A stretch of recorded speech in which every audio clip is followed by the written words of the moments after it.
Bienvenue dans ma vie de sorcière. Je suis Christelle, énergéticienne, holothérapeute et professeure de yoga. Mon but est de vulgariser, rendre simple et accessible le développement personnel, la magie et le mieux-être naturel. Parfois seule ou accompagnée, je m'engage à te faire voyager dans des podcasts authentiques et frais, plein d'astuces pour vivre ta vie de sorcière et de sorcier moderne. Petite page de pub avant de commencer notre sujet magique du jour. Si tu veux que je te guide à trouver vraiment qui tu es et surtout à construire la vie dont tu as vraiment envie, une vie qui est alignée avec toi, je t'invite à cliquer sur le lien qu'il y a dans la petite description pour avoir ta consultation gratuite avec moi de 30 minutes.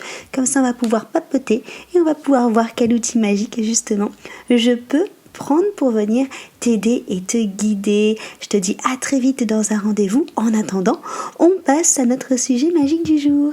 Hello toi, je suis Christelle de ma vie de sorcière et je t'accueille aujourd'hui autour de mon chaudron magique.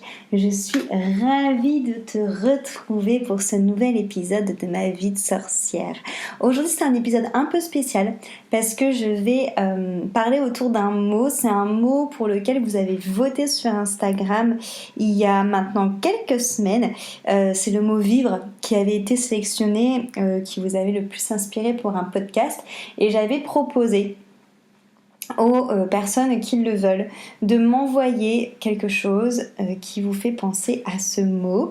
Donc j'ai Ludivine qui m'a envoyé un extrait d'une citation qui me fait penser à ce mot, et du coup je vais ensuite vous parler moi de comment que résonne ce mot pour moi. C'est un type de podcast que j'ai vraiment envie de faire assez souvent, et du coup c'est pour ça que j'ai envie de te mettre à contribution pour ce podcast. Si toi aussi il y a un sujet qui t'inspire, un mot qui t'inspire, bah voilà, ce que je t'invite à faire en fait, c'est de prendre ton petit dictaphone, d'enregistrer ce que tu as envie de dire sur ce mot, sur ce sujet, sur cette citation, sur cette période, peu importe, et de me l'envoyer.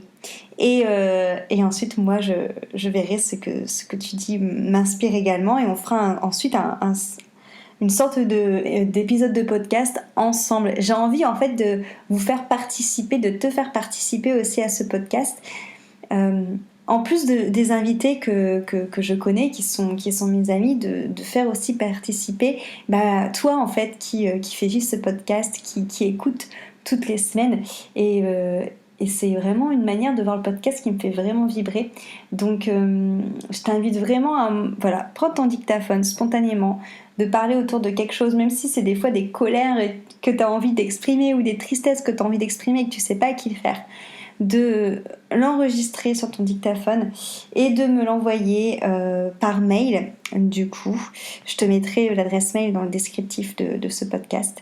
Et puis après, voilà, je rebondis dessus et ça fait un super épisode de partage.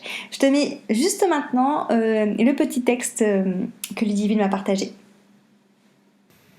Plutôt que témoin, je me sens davantage passeur. Les témoins sont rarement optimistes pour l'avenir. Moi, je veux passer le relais. Au fond, je suis un passager de mon époque. Extrait du livre Traversée de Raymond Depardon. Alors, le mot vivre. Le mot vivre, c'est un mot qui est au final assez vaste. Qu'est-ce qu'on met derrière le fait de vivre ? Qu'est-ce qu'on met lorsqu'on dit que j'ai vécu ma vie ou je vis ma vie ?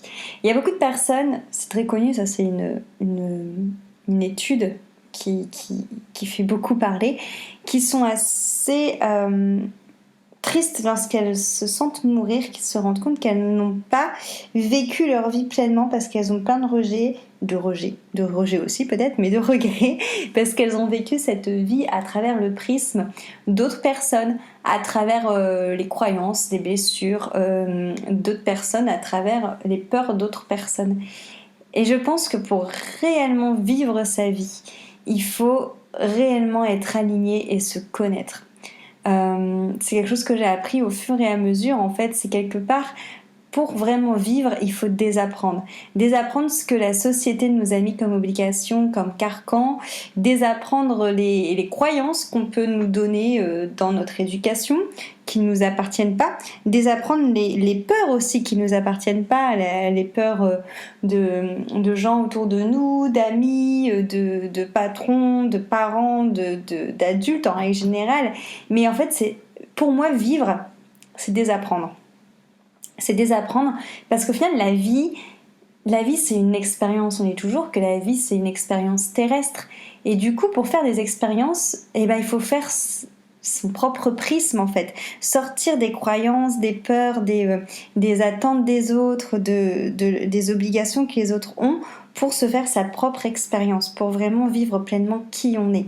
Et en fait, c'est ça souvent la question qui va avec le vivre, c'est ok, mais en fait, qui je suis quand on enlève tout le poids de l'éducation, toute la pression de la société, quand on enlève tes peurs, l'impact de tes peurs, l'impact de tes blessures qui vont avoir un impact sur ta manière de réagir, sur ta manière de penser, sur ta manière de parler, sur ta manière d'entretenir des relations avec les personnes, sur ta manière de faire des choix. Quand on enlève en fait des croyances aussi que tu as, la croyance comme quoi tu n'es pas assez, la croyance comme quoi tu ne mérites pas, la croyance comme quoi il ne faut pas déranger. En fait, quand on t'enlève tout ça, tu te dis ok, mais en fait, qui je suis ? En fait, tu te rends compte que t'es juste un être pur, avec un cœur qui a vraiment des choses qui le font vibrer, des passions, et qui au final a juste envie d'écouter ces personnes-là et de sortir du cadre, ce cadre qui se restreint. J'ai tiré une carte hier, et le texte était magnifique. Le texte disait que en fait, quand on venait au monde, alors je te le ressors avec mes mots, hein, mais c'est la substance que j'en ai perçue. Quand on venait au monde, en fait, on était justement plein de paillettes, plein d'étincelles, plein de vie, en fait. Et c'est le monde dans lequel on vit, ces carcans, cette société qui éteint finalement la vie au fur et à mesure en nous voulant nous faire rentrer dans des cases, en voulant nous faire rentrer dans quelque chose de maîtrisable en fait et de maîtrisé. Mais en fait c'est comme ça qu'on perd un peu cette étincelle de vie, parce qu'au final la vie c'est pétillant, la vie c'est joyeux, la vie ça explose de partout. Tu vois, tu vas souvent dire que quelque chose est vivant quand justement la personne est pleine de joie. Pas quand quelqu'un essaie de rentrer dans ce qu'on attend d'elle, ou pas quand quelqu'un essaie de rentrer dans des cases. Et en fait, c'est vraiment cette conscience que il faut vraiment se dire que quand on arrive au monde, quand on décide de s'incarner sur Terre, on vient en tant que page blanche. On n'est pas sali par les peurs, par les croyances, par les expériences. Alors on a des blessures de famille d'âme et d'incarnation qu'on est là pour comprendre, pour transformer, pour réévoluer. C'est normal, c'est dans le cheminement de notre évolution de conscience. Mais on n'est pas sali par tout ce qui peut avoir de peur en fait de l'être humain. Et ces pages blanches, on ne doit pas spécialement les remplir. Et c'est ça le problème à l'heure actuelle de la société et de comment est-ce qu'on voit la vie. C'est qu'à l'heure actuelle, quand on s'incarne sur Terre et qu'on vient vivre, la société veut nous remplir d'éducation, nous remplir de savoir-vivre, nous remplir de peur. Alors je dis pas que c'est pas bien d'être éduqué, au contraire c'est très important le savoir. Mais en fait, il faut comprendre qu'en fait on a déjà tout en nous. En fait, à part le fait d'avoir de la culture G qui est cool, tout le reste que ça nous apporte, c'est que les choses qui vont nous restreindre plutôt que nous faire vivre. Et qui vont nous faire vivre dans la restriction. Après, c'est une manière de comment est-ce que tu vois la vie. Moi, c'est parce que moi, la manière que je vois la vie, pour moi, quand je dis vivre, c'est... Pour moi, je vis quand j'ai pas de restriction. Je vis en totale liberté. Mais c'est parce que ma valeur fondamentale à moi, c'est la liberté. À partir du moment où tu me restreins, pour moi, je ne vis plus. Si toi... En effet, la liberté n'est pas spécialement importante pour toi, tu n'auras forcément pas le même point de vue que moi sur le fait de vivre. C'est normal. Ok ? Mais pour moi, on vit vraiment quand on est libre. Et en fait, la liberté, elle est partout. Il faut savoir que vous êtes libre. Vous êtes libre de choisir ce qui est pour vous une obligation. Il n'y a pas d'obligation, en fait. C'est toi, avec ton libre arbitre, qui choisis de te dire ok, c'est ça, c'est une obligation, et ok, ça, je vais me plier à cette obligation. Mais en vrai, c'est toi qui le choisis. T'as la liberté de dire oui ou de dire en fait non, j'ai pas envie de faire ça. Et tu choisis ce que tu veux faire, tu es libre, tu as ton libre arbitre. Le libre arbitre, c'est super important dans l'évolution d'une âme. Comprendre en fait qu'on a le libre arbitre tout le temps. Et vraiment, j'insiste. Alors après, oui, en effet, il y a des choses en fait qui vont te faire croire que tu n'as pas le libre arbitre, c'est les peurs. Tu vas te dire, bah non, j'ai pas le choix. Mais en fait, si, t'as toujours le choix. Si t'as le choix, c'est juste que l'autre choix. Ok, en fait, t'as le choix entre un truc inconfortable qui te fait chier, mais quelque part qui est ta zone de confort parce que tu rentres dans la case et tu seras pas un paria. Et il y a l'autre choix qui, quelque part, te permet de vraiment connecter ta liberté et de vivre, mais qui te fait flipper parce que t'as pas envie d'être rejeté, t'as pas envie d'être mis de côté, t'as pas envie d'être montré du doigt, t'as pas envie d'être jugé. Mais en fait, c'est pas une question de liberté, t'as pas le droit de dire que t'es pas libre. C'est juste que t'as ton libre arbitre qui décide que tu vas vivre ça. Mais du coup, en fait, bien comprendre que derrière le mot vivre, il y a toute la responsabilité de vos choix, de vos actes et de ce que vous choisissez de vivre, en fait. Alors, je sais que c'est des choses qui sont compliquées à comprendre, notamment quand on fait des expériences de trucs pas cool. Et c'est pour ça qu'aussi, il faut être doux avec soi. C'est-à-dire qu'il y a beaucoup de personnes, c'est un peu comme l'amour. Avec la vie, c'est un peu le même délire. Il y a beaucoup de personnes qui n'aiment pas l'amour ou qui n'aiment pas la vie parce qu'ils associent ça à la souffrance. Alors oui, dans l'amour, il y a de la souffrance. Dans la vie, il y a de la souffrance aussi. Mais il ne faut pas oublier qu'on est dans une matérialité avec deux faces. Et que s'il y a de la souffrance, c'est parce que aussi il y a l'autre face de la pièce, et qu'il y a la joie, et qu'il y a l'amour, et qu'il y a le bonheur. Et en fait, tu peux pas pleinement vivre ces émotions de joie, de bonheur, ces émotions hautes, si tu t'autorises pas à vivre ces émotions basses.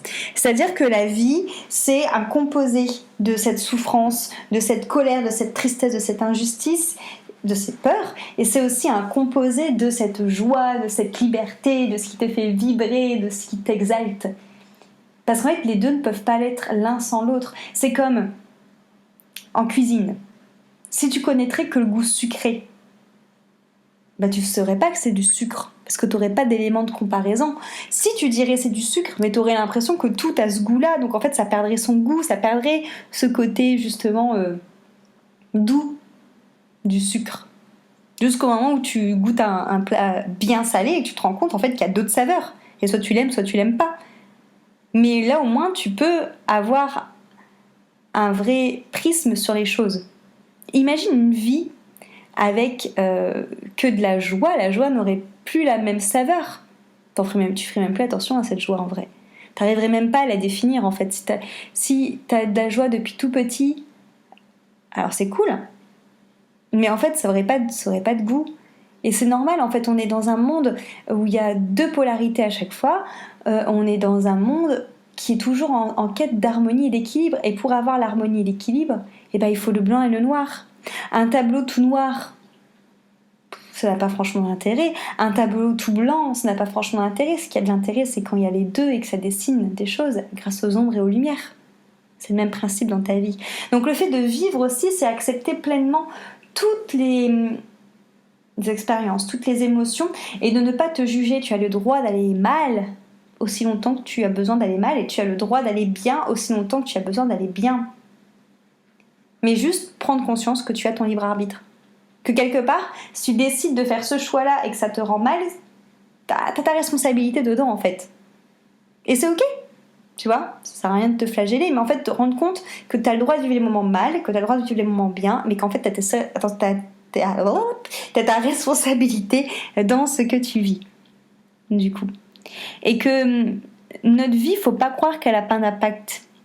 Moi, je pars du principe, forcément, culture yogique, qu'on fait partie d'un tout, et que toutes les petites actions qu'on met en place, que notre manière de voir le monde, notre manière de nous transformer, de travailler sur nous via des accompagnements, des lectures, des podcasts, des thérapies, cette manière-là a un impact en fait sur toutes les autres vies, pas que la tienne en fait, sur la vie, je dirais, du monde. Parce que si tu travailles sur toi, ça va forcément t'ouvrir les yeux, tu vas avoir des discussions avec des personnes autour de toi qui va peut-être leur faire ouvrir les yeux, et inversement, et c'est un peu cette histoire de ricochet, d'un battement d'ailes de papillons qui fait qu'il y a plein de papillons qui s'envolent, tu vois. Et en fait, comprendre en fait que chaque vie est importante parce que chaque vie est un levier pour l'évolution. Et c'est hyper important de se rendre compte de ça, en fait, qu'on a tous notre libre arbitre, qu'on est tous là pour faire rayonner quelque chose et qu'on a tous un rôle à jouer pour que l'espèce humaine transcende les peurs, les croyances limitantes, l'ombre, et pour que la Terre aille mieux. Voilà, je pense que je vais finir là-dessus pour le mot vivre. Ça m'a pas mal inspiré. Bon, j'ai un peu dévié sur le mot liberté. Je pense que celui-là, je le ferai à un moment parce qu'il me titille. Mais j'espère que ce podcast t'a fait réfléchir sur toi, ta manière de penser au mot vivre.